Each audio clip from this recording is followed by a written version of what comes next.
Welcome back to the Football Fitness Federation podcast, and welcome back to my co-host Jordan Tyro. What's going on, Jordan? Yeah, what isn't going on? Lots of busyness down here on the south coast, but the sun is starting to shine. We're back out on the pitches more and more, so it's looking good. We're happy. We're happy. It's that time of year now, isn't it, where we get a little Yeah. turn. Things are getting lighter. We've even got Mm. sun in the northwest, which is pretty impressive. So it shows we're going in the right direction. But we're joined today by Bram Bembom. Bram, how are you? I'm good, man. Thanks. Thanks. Thank you very much for coming on, Bram. You come highly recommended from our good friend James Malone. So I'm sure you'll be stepping up to the plate and delivering for us. But A Bram, big pressure, but thanks. there is big pressure. There is. No, Yeah, but we always start these in the same way. We want to find out about you and your journey, what you've been up to, and what leads you up to your current role, which you can also mention. So do you want to kick us off on your journey? yeah, sure. Let me start by I've always been big fan of football, of course. Back in the days, I've played some years at the academy from PEC Zwolle. Unfortunately, I was not good enough, but there was starting my interest in elite sports. I've done my bachelor in Groningen, sports and health in the Netherlands. And after that, I got the opportunity to work as a teacher in strength and conditioning at the university. Do that a few years. It was quite interesting. After that, my girlfriend and I decided to go back to our roots around Zwolle here. And then I got to start as a personal trainer, part-time combined with strength and conditioning coach in the youth academy from PEC Zwolle. So PEC is really my club. And after 2.5 years at the academy, where I was responsible for the higher teams in strength and conditioning, I was asked by the head coach to join the first team. And now 2.5 years, I'm involved with the first team. And after 6 months, the former head of performance was leaving to another club. So in 6 months, I was joining the first team. I asked to be the head of performance. So in quite a short time, a really big process. Brilliant. So your current role is head of performance with the first team. Yeah. Yes. Brilliant. Yes. And just give us an insight into the team that you've got there, like in terms of the size of the team, the other practitioners that are working in that performance department. Yeah, it's a small club and also a smart department. Jordan Bress is our strength coach who was in the episodes last year, I guess. Yeah. So that's our strength and conditioning coach, based on the focus on the strength. He's there part-time, and that's maybe our problem also because a lot of the medical and performance staff are part-timers here. So that's a biggest challenge for me also, but also for the players and the club. But yeah, we got a strength and conditioning coach. We got a doctor, of course, a sports physician, and also two physiotherapists, but they are also part-time here.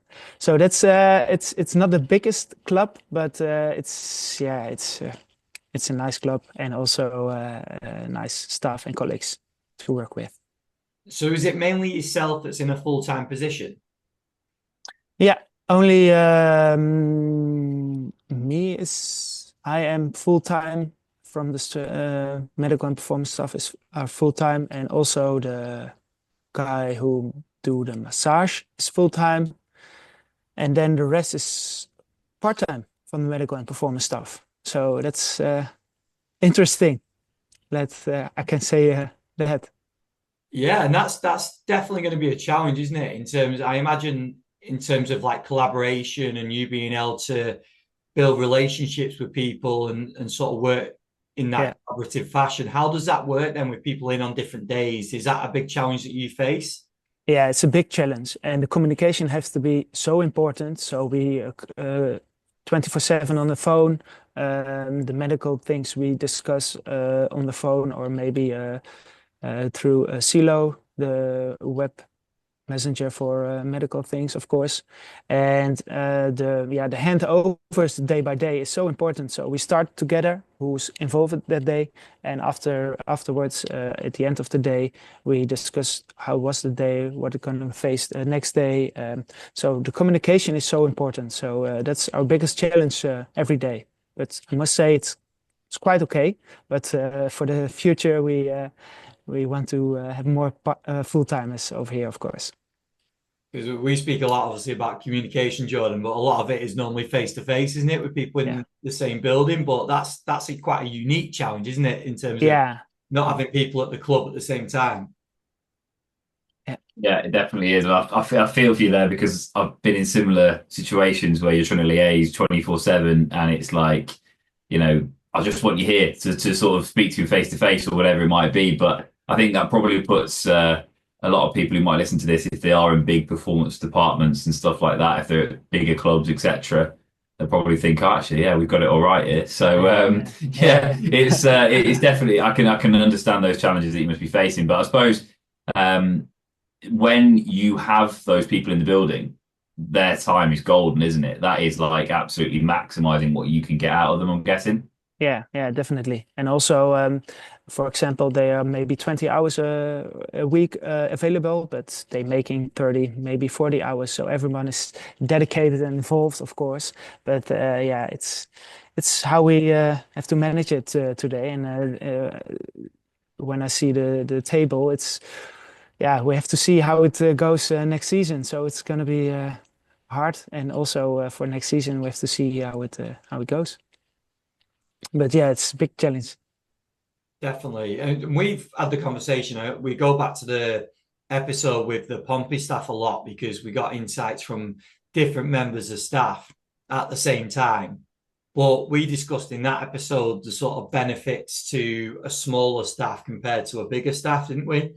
And I think it's interesting, that kind of debate, that whether there is a sweet spot of the amount of staff that you want in the building at the same time, because obviously that comes with extra opinions, extra egos, personality clashes, and all the different things that come up with working with a number of people. But yeah, I think it's very unique, the situation that you've got there, where you've got people on that part-time basis. But I agree with Jordan. I think it just shows the time that they are in the club has to be really be used well, doesn't it, and prioritized. So definitely lessons to be taken, and I'm sure with that in mind, where coaches are coming in, they've only got so many hours available to work during the week. It's probably teaching them a lot within that time. Like Jordan, for example, not this Jordan, the other Jordan. Our Jordan. Yeah, your Jordan. Like when he's in the club, I'm sure it's a case, and he referenced it in the podcast of coming in and just making sure that he gets to work straight away, and it's really focused work. Mm-hmm. Yeah, definitely. And it's running smoothly, in my opinion. But everyone knows his role, and I'm the link between the trainers, of course, the technical staff, and everyone has a good relationship with the players. So the communication with the players is also good, and they know what the situation is in the club, and they can fighting or arguing about it. But yeah, it doesn't matter because this is the situation.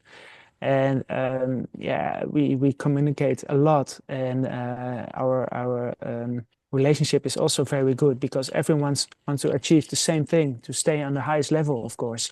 And that's after every season we gonna drink something and say, oh, it was quite a hell of a season, but we've made it. So I'm really happy with my colleagues, how it goes now. Bram, how have you found that transition for yourself? Because you've said before about that probably fast transition from being at the club but being in different roles, and now being in this head of performance role where essentially you're in more of a leadership role, trying to communicate with different members of staff, different departments as well. How have you found that?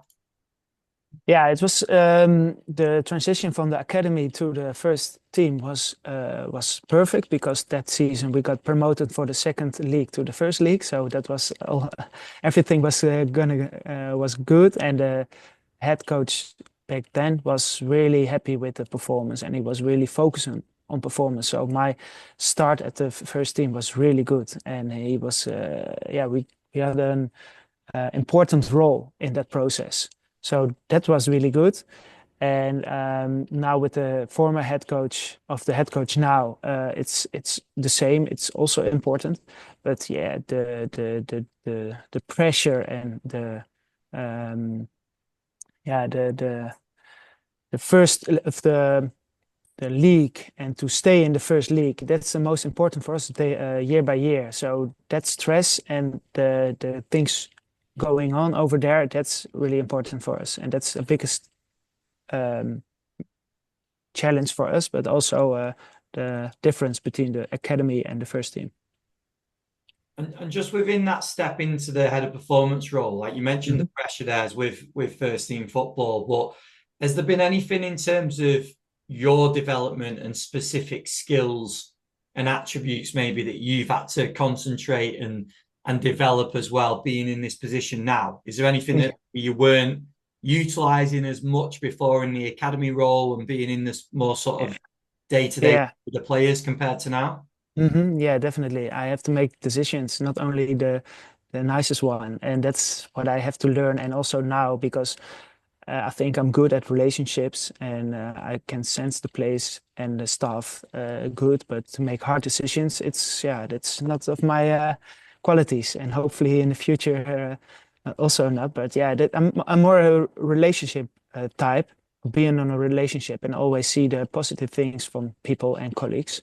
So that's the thing where I have to work on, and also what I have to do the last few months, and also back in the last 2 years.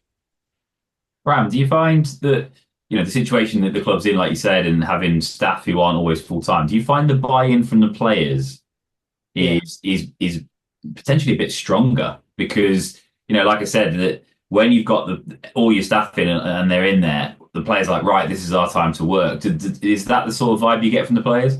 Yeah, definitely. I think if I speak to my in person, I think the buy-in was really good, and they see how hard we work from there for them, and also trying to make everyone better every day. And they see also that we are not 10 physiotherapists, for example, every day, but they see that we're gonna do all the things that they want to do, and that we want to improve ourselves, and to, for example, the news, the latest papers, or to try new things. And yeah, the buy-in is really good, in my opinion. And I think I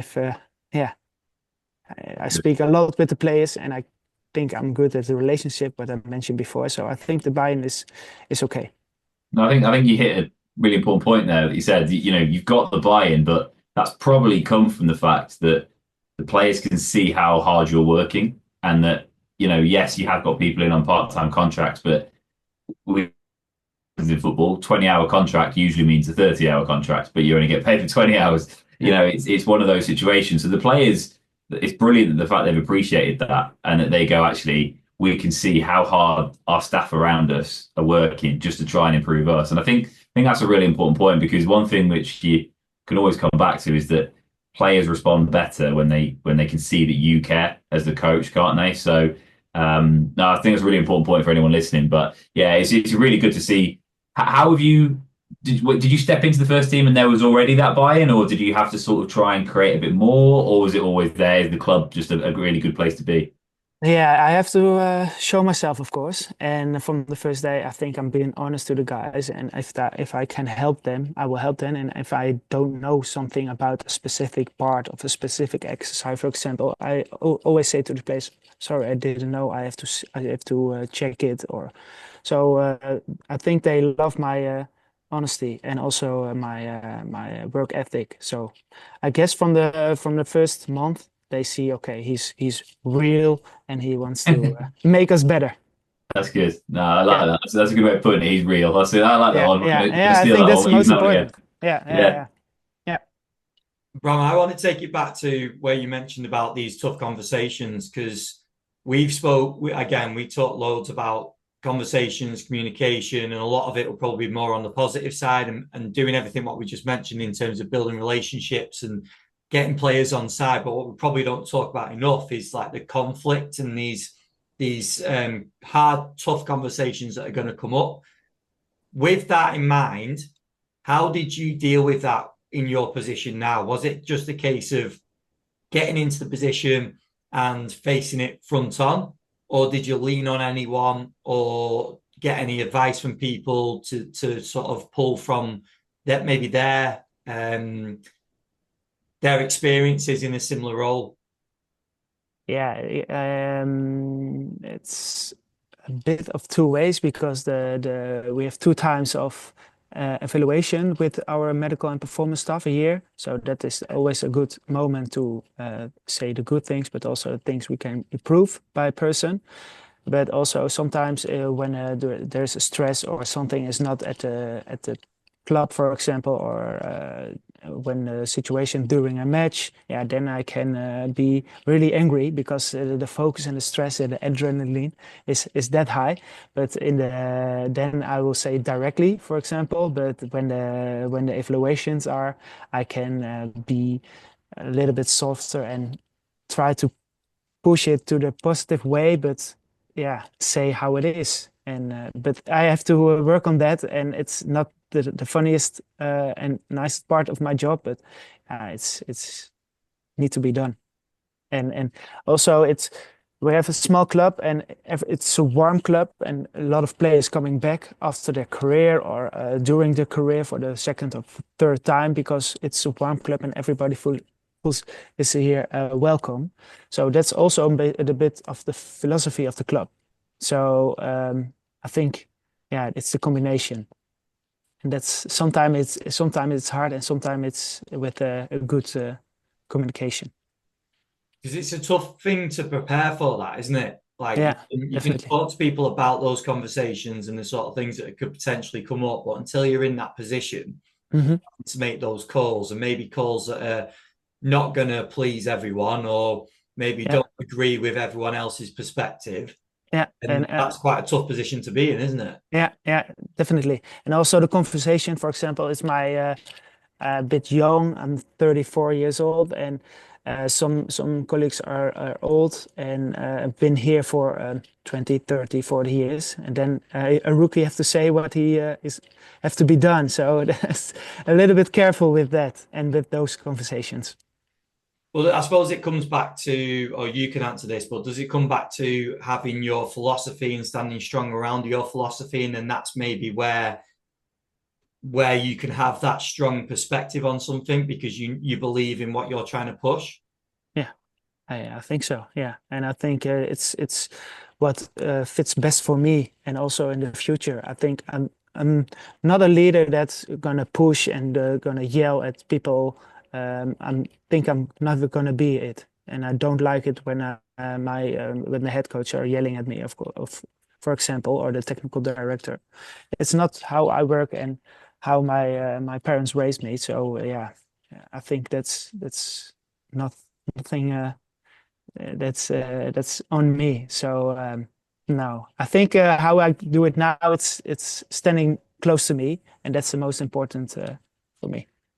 I think that's a really important point there that you just raised there, Bram, because again, in football, you come across loads of different characters, loads of different leadership styles. Some will rant and rave, some will be really quiet and observative, like all that sort of stuff. But just because you might do something differently doesn't mean that they're wrong. I think that's a really important point that you raised, and also as well, we were talking about this from a leadership style.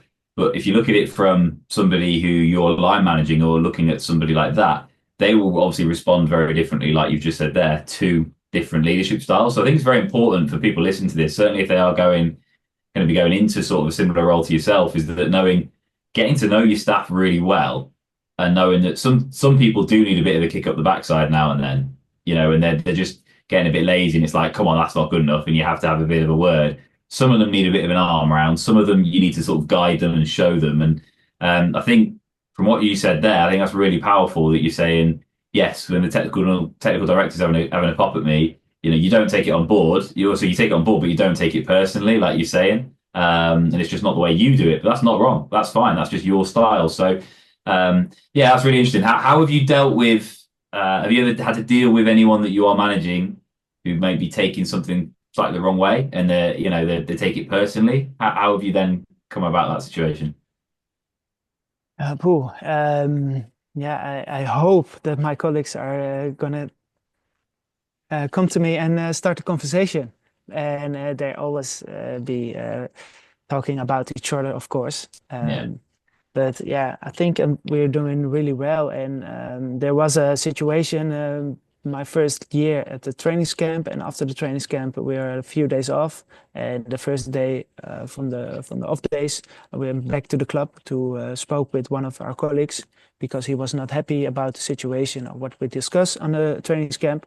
So yeah, that was one of the things I would say to my girlfriend, oh shit, I have to go back even when it's a day off because I want to rebuild the relationship and drink a cup of coffee and hand over an arm around him and say, okay, sorry, I didn't mean it that way or this way. So yeah, that's for me important. And otherwise, I would appreciate it also when the technical director or, for example, the head coach will do that to me.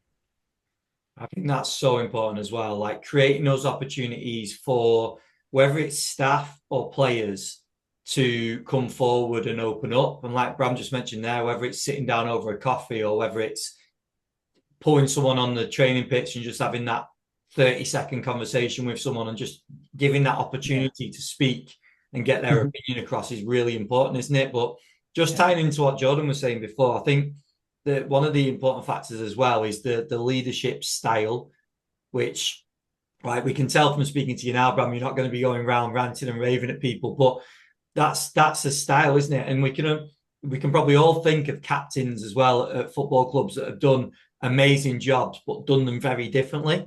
And I think it's only the same, isn't it, being in a position like yours, where you could have someone that's a lot more like a lot louder and a lot more dominant maybe within their role, but the results could be similar. So I think it's important to get it out to the listeners to say that you can learn a lot from people in positions. You don't have to be the same coach as them. You can you mentioned before about how you were brought up, Bram, which I thought was interesting as well, because you can let that come through, can't you, in terms of what you've learned growing up as a kid and taking that into your role as well. Yeah, and if I have to see, I have a lot of contact with other clubs here in the Netherlands, and also being at their clubs and to spoke with the performance guys or the performance managers. And yeah, every club has his good things and his maybe the bad things. But yeah, the one of the positive things here is because we are small, I have a lot of control, and I can decide a lot of things here at the first at our first team. And for example, if a few weeks ago I was at a bigger club here in the Netherlands, and yeah, for only the warm up they have two guys, for example, and for the strength training they have three guys, and for the conditioning part and the periodization they have three guys. So yeah, that's another league, of course, but yeah, I'm happy to control everything because I love control. But yeah, that's a positive thing. And also, yeah, maybe it's when I join another bigger club, I have to face those things. But for now, I'm happy. Also, I'm not happy, of course, with the part-timers, but I'm happy with the control and that I make a lot of decisions. Yeah, I think that just comes down to that same debate we had before, doesn't it? On staff size, I think there's positives and negatives to both sides, really, isn't there? Yeah. And like you just mentioned there, I suppose stepping into a bigger staff is more just about learning where you fit within that staff. Whereas now you're looking at everything, aren't you? You're looking at everything, controlling everything, because that's what you need to do, because you're the one in the building consistently. So it's really interesting. I think you brought up some really good points. Okay, nice. Yeah. Jordan, was there anything else around sort of leadership styles? Well, yeah, I was going to pick up on what you said actually, Ben, in terms of like, you think of footballers or you think of football managers in terms of the head coach, and you could name, five top, let's go Premier League, right? Because we're English, we know them. Five top Premier League managers of all time, and those five top Premier League managers of all time have all got very different styles. Again, as everyone knows, I'm a Liverpool fan. Look back at Rafa Benitez. Right, if you read anything on Gerrard or any of the players that played under Rafa, he wasn't a ranter and a raver, but he was a technical genius. That's what Gerrard described him as and stuff like this. Didn't describe him as the most personal in terms of like personal one-to-one skills, but just a tactician. And then I'm going to reference Steven Gerrard, but he was talking about Brendan Rodgers was like one of the best man managers he ever had. was what Gerard said. You know, and again, it just comes back to that there's just different ways of doing it. And then what I always giggle at is that when it comes to the staff side of things in a football club, like we completely forget that sometimes, you know, and we'll talk about players and we'll go, our players have got different learning styles. And you go, yeah, players have got different learning styles, you know, and then you go, oh, so when we're coaching those players, we need to try and adapt to all those players' different learning styles, you know, so he's not just doing the one style of coaching. And was, yeah, cool. And then it comes down to leadership and we all try and do it usually, and we're going to rant and rave, and then everyone's like, "Oh, I don't like it. I don't respond to that." And people go, "What? Why aren't my staff responding?" And it's like, well, hang on. Apply the same logic that we're doing with the players. Apply the same logic that you do with the manager to a player interaction. Maybe do that in our staff cohorts sometimes. So I think that's an important point that you've raised there, Bram, in terms of when you have your team, you need to understand how best to go with it. And I love the example you used that you came back from a training camp early to put your arm around somebody that needed picking up. That's really powerful, and that will actually go a long way in the long run. Because that staff member goes, okay, actually, yeah, I might have been in the wrong. I might have got a telling off or whatever, but he does genuinely care about me. He does want to see me develop as a practitioner. So I think it comes back to what I said at the start, really, is that if you show you care in the role, not only to the players, but also the staff you're leading, you'll motivate them to probably try and be the best version of themselves. So some excellent points, Bram. I really appreciate you sharing like some insights as well into the club and saying how some of the strong bits it's got and some of the weaker bits in terms of part-timers and some of the frustrations around that. But I think it gives the listeners a real flavour of how things are at different clubs, and I think that's really important. Yeah, sure.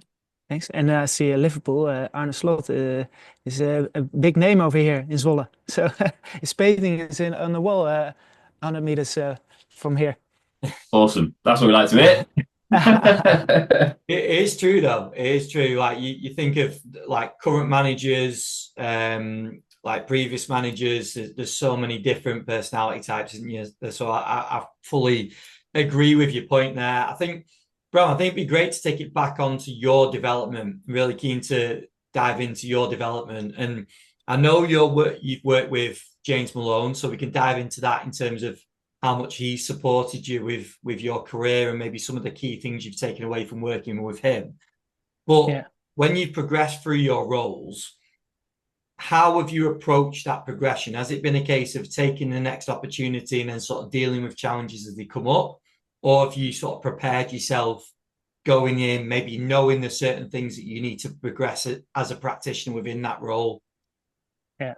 Yeah, my career is going really fast in football, elite sports.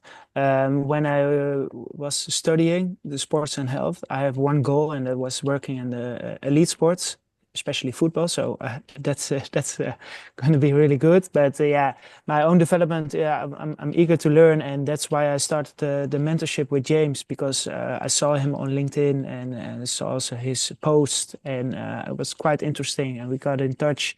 And after the first one-on-one call, I was thinking, hey, I need a coach. I need something to help me and to involve and to be critical at my things I will do, because I wanted to have a coach who is experienced in football. Because, for example, if a bank employee cannot coach me, because the football world is so difficult and so other than the normal world.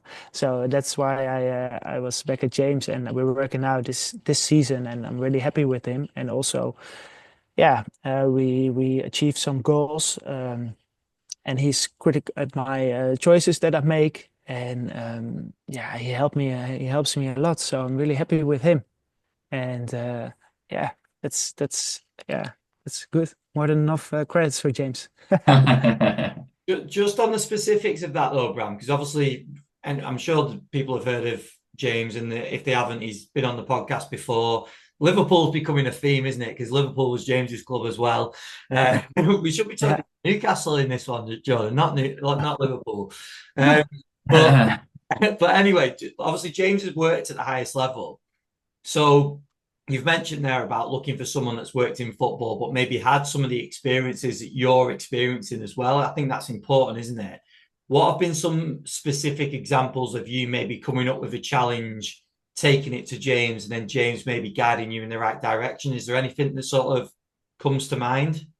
Yeah, we discussed, for example, the periodization at our club because he's specialist in periodization, but also the networking thing outside of the Netherlands. I don't know if I gonna work outside of the Netherlands. I don't know, but he said, okay, just try things, just call them, or just make the connection. I will send him a message, for example, and also the big things to leadership and what kind of things I need to do, or what are my strengths, what are my weakness, and what are the goals for the coming months. And if I didn't hit any of the boxes, he said, "Okay, Bram, let's focus. You last month you said this. Why don't we achieve that, for example?" So it's a mentor, and also it's good for me because the daily things. It's a lot of work, and if you wanted to approve something, yeah, you have to stick in your own time, and it's because the days we have not the 24 hours is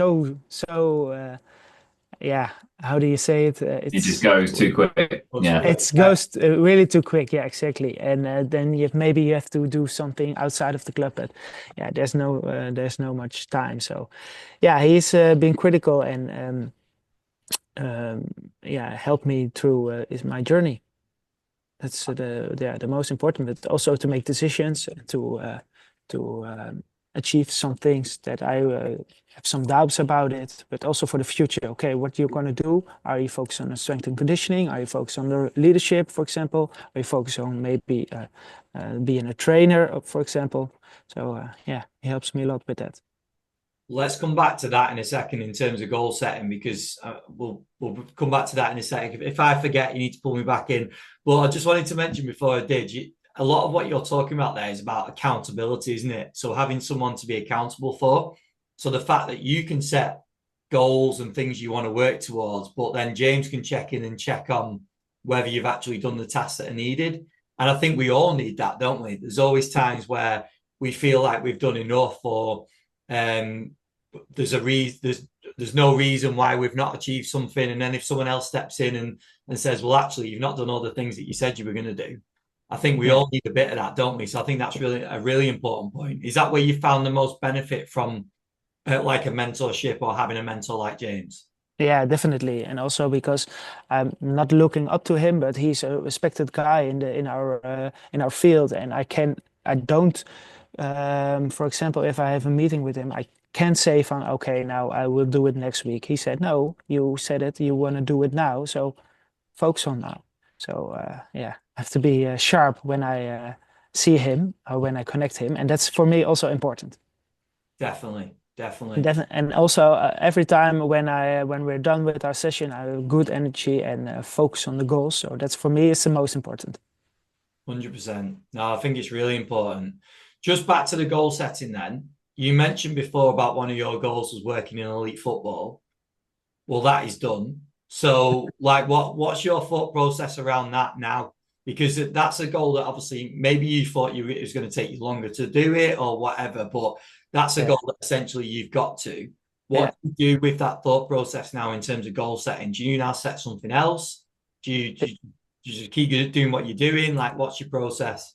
Yeah, I was really eager to learn. And before I had a baby girl, I was really ambitious. But now, when our family is with a daughter, it's a little bit different now, and it's hard working over to balance it, private and work. So that's my daily goal, and weekly goal, and monthly goal, and yearly goal for now. But yeah, let's see. I wanna. And hopefully at PEC Zwolle, of course, we play one game a week, and hopefully it's interesting to work with a team, and hopefully PEC Zwolle to play 2 games a week, for example, European or whatever. But one game a week is chill, so you can periodize it easy, and the day also are really easy. So yeah, for now it's good. And also for private, the private balance is okay for now. But yeah, that's one of my goals to to work maybe 1 season or 2 seasons. I don't think that my girlfriend is happy with my answer now, but to work, for example, European, that's quite interesting. And if it's here in the Netherlands or outside the Netherlands, I don't know. We have to see. I think it's another important point, though, like the fact of you setting a goal initially that was very much on the professional side, and then also now having more priorities and goals that are more on the personal side.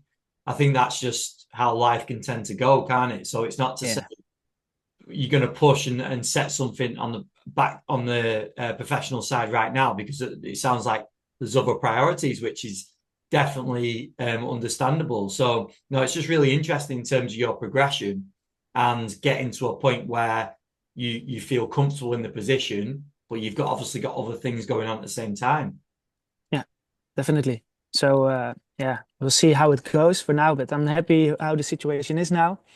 Standing on the table is not that good, but I have all the faith that we are gonna go up the coming weeks. But yeah, the work-life balance is now okay, and my daughter is 2, and the first thing is that her sleep is much better than the first 9 months, but not that good. So yeah, that's one of the things at home we have to improve. I think this is a really important point as well. That you raised loads already, but in this industry, we know there's a lot of practitioners who will be going through the same sort of thing, and they will have had very high aspirations of working in the top level of sport or elite sport or anything. And they might have already achieved it, they might be on the cusp of it, but just again, like Ben says, just through life, families, friends, things that will happen in your life outside of football and outside of the industry will impact that. And I think it's important to know, like you said there, that those goals can change and shift, and that's okay. And having family influence come in and be a much bigger factor in your life at a given time is really important, because then it shifts how you look at work, and you go, well, actually, I need the work to now work around family. Whereas earlier in your life, you're going, I just got to work in elite sport, and I'm just going to do anything to make sure that happens. So we speak to a lot of people in our network meetings, and they say the same thing. So I think it's really important, coming from someone like yourself, for the listeners again, to understand that changing your goals to suit private life and life away from football is actually, it's okay. You can do that. That's okay. Don't worry. So I think that's really good that you said that. And I think, again, thank you for being open to say that, because the listeners, that will resonate with a lot of them. Yeah. I think just on that point, sorry, Bram, but on that point, we talk about work-life balance a lot, don't we? But if we were actually to define what work-life balance is, it's probably quite a hard thing to talk about. But for me, it's just a constant sliding scale of where we're putting our priorities at the time. That could be on a daily basis, an hourly basis, a weekly basis. But I think it's just really important to highlight that, what you just brought up, that families and that personal side can be on that scale where that is our priority right now. And like what Jordan says, it's my professional side, and all the work that I put in on my professional side now props up my personal. And then like when your daughter gets older, it might slide back, and you might have more aspirations to do different things in elite sport or whatever the next step is going to be in your career. That's cool, but it's just really good for you to highlight the fact that that's the priority right now, which I think is really important. Yeah, definitely. Yeah. So and the staff and also the players are knowing my situation, because I'm being honest to the guys. And I said, yeah, my daughter the first 9 months was terrible about sleeping. So they see my lazy eyes, and they ask how it goes over at home. So yeah, I think because I'm strong at the relationship, I was share it with the players also. Not that much, of course, because the focus is on them. But yeah, they know my situation. So yeah, that's great. Also a little bit of buy-in. So yeah, we have to see how it goes now. And some of the players I see also private, and it's the relationship is really good, and also to be honest. But with that as well, how many of the players have got young kids? I imagine there's probably quite like a fair few that have got kids, or maybe having kids over the next few years. So when that happens, it's something they can sort of relate to as well, isn't it? Yeah, definitely. Yeah, I think maybe 5 or 6, not from the 30, I guess. So that's not that much. but we have been in those situations. And also, for example, the load. If some of the players at a young baby or young kid, yeah, we have to decrease the load a little bit because the sleep is terrible and the soreness and the availability is a little bit lower. So that's a nice conversation that we have, and also because you can compare it to your own life. Brilliant. Jordan, have you got anything else on that? That last point you made there, I think, is really important because we're talking about how do we best prepare players all the time. We're talking about how do we monitor their load on the pitch and everything. And it's not actually that talked about that much. So I'm glad you brought that up in terms of we know if players have got kids, like you say, they probably sleep is going to be affected. But I can't remember, I think it was Mark's podcast that we had recently where we were talking about when we're asking players and we're tracking their sleep, oh, how well did you sleep? And quite often players will fib or lie because they don't want to be pulled out of training. They just want to train, or they don't want to start a conversation around, oh, I don't want to get into sleep right now. I just want to get on with pre-activation and I just want to get out and train. So sometimes players aren't going to tell you all the information, and that's fine. That's well within their right to do that. But it's important to know if you've got, like you say, 5 or 6 lads who have got young kids and their sleep is going to be affected because definitely. And you will probably see that, like you said there, you mentioned it, in their soreness, each day. Because if they're only getting, 6 hours of sleep and it's broken sleep, then yeah, that's obviously going to be detrimental compared to somebody who's got no kids sleeping in a nice comfy bed and getting full 8, 9 hours of sleep with no interruptions. So it's a really important point to bring up that. And I think, again, it just feeds into knowing your players, relationships, soft skills, building those trusts with those players so that they can have a conversation. I slept so badly last night. The young one was keeping me up. And then you go, okay, well, hang on, let's just adapt what will you do today? And I think that's a really important point. It only comes from what you said earlier, having the buy-in with the players. So yeah, really good point. Yeah, definitely. And that's why our wellness questionnaire daily is so important for us. And I said it always to the players and also to the staff, because at 8:30, for example, we have the staff meeting with the technical staff. Then we discuss also the wellness. So the questionnaire is really important for us. And if I see some bad numbers, I will say to the trainer, okay, be careful with him today, or maybe the last 8 runs he doesn't do it today because sleep was bad. So I always tell the players, new players, but also during the season, that our wellness is really important, and it's always a good moment to build a relationship and also to have a nice conversation. Sometimes is the relationship with or the marriage is bad, or the sleeping is bad, or there's a lot of stress. So yeah, that's always the trigger for me to conversate with those players. Brilliant. Bram, I think you've raised some really important points in this episode. So thank you for being so transparent about the work that you do with players. Now, I really appreciate it. So, Bram, is there anywhere, if people have got questions or they want to reach out to you, where would you direct them to go? Maybe LinkedIn. That's the most easy way to communicate or to connect. Perfect. Yeah, so they can look up on LinkedIn. That's amazing. No, thank you very much for your time. Really appreciate you coming on the podcast. Thank you, guys. It was a pleasure. Jordan, it was great to catch up with Bram, wasn't it? I think there was a lot of honesty in that episode. I think it's a very unique situation he's got in terms of the part-time nature of the staff, which is definitely going to be a challenge, isn't it? But I think some of the points he raised, especially the points around like personal life for himself, but also the players, was really important, wasn't it? It was. And again, I don't know if it's a recent theme that we seem to be saying it more and more and more now, but it just highlights again how important the relationships and the trust you build with players almost trumps everything, because everything came back to, we mentioned it probably 3 times there, that they could get the buy-in with the players because they were really transparent and he was really open and honest about the fact he's got a kid and he's only had rubbish night's sleep. But he's also they're also really open and transparent and get on with the players, and they get the buy-in because they say, well, hang on, we understand that they're only part-time when the S&C coach is in, or when some of the physio staff might be in. So the players appreciate that and they go, right, we'll maximize our time when those guys are in. And it just comes from that strong communication strong relationship and just being open and honest with the players, and it creates the strongest buy-in. And I think that's been a lot of our recent episodes.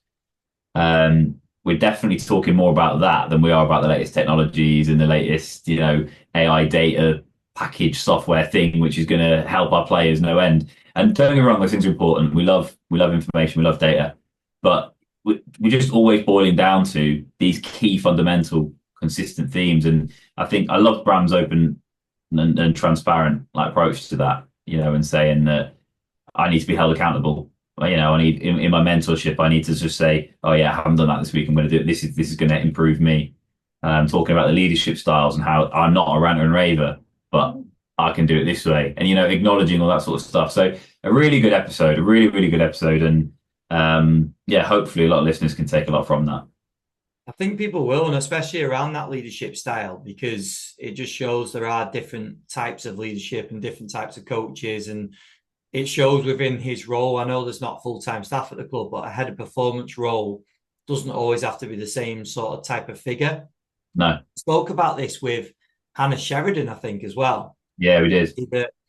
It wasn't just a certain type of leader, but it's also not a certain role that could necessarily be in that head of performance role.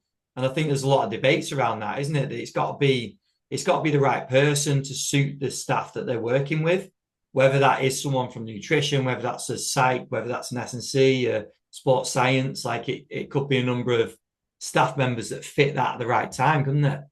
Yeah. And again, like you said there, it's just got to be the right person for the role. Yeah. You could have the best CV, and you could have worked across all the age groups and have outstanding technical knowledge. But if you're a rubbish motivator and a rubbish leader, you're not right for that role. And you do see it. You do see it across clubs that, people, and the football's a small world in it. And you go, really? They're in a head of performance role? Really? I wouldn't have put them in that role, because of those sorts of things. So, again, though, it boils down to what we just said there: trust, relationship building, leadership style, and appreciating how leadership styles can affect your staff as well. And knowing that some staff are not going to respond well to a real confrontational style and a kick up the backside, they'll probably go the opposite way. And knowing actually they need an arm around. But then they'll have some people who are a bit lazy, but really good, but sometimes just drift off course. They need a bit of a kick up the backside, and then they'll be back on course. And just appreciating that, I think, is really important. And Bram really gave that impression that he does. So, yeah, very good. And just seamlessly, we mentioned about how much we are talking about communication and maybe the soft skill side of things, and not so much on data and the other side of what we do. We have got a lot of content going on to the community that is on that side. So we've already posted presentations from the Colchester event and the FSCR event, where there's loads to take around sort of monitoring with players and the testing that's being done, improving performance. We've also, as we record this, we've not actually done the event yet, but we've got a massive event that we've got in terms of content coming up from KPI and the team at KPI in Warrington. That's all going to be around athlete profiling and data hygiene. So to check out some of that sort of content, go to the community, because that's all going to be available on there very soon. We will post some previews on the YouTube as well, so keep an eye out for those. But if you did want to get into the weeds a little bit more and dive into some of the numbers and data, that is available on our community as well. So yeah, go and check that out. Well, just final thing from us, make sure to go and check out the sponsors. They massively support the podcast. So go and give them a follow, show them some love, and follow some of the work that they're doing as well. And yeah, Jordan, thank you very much again for coming on. No, enjoyed it. Very good episode. Thank you to Bram as well for coming on. Cheers, mate.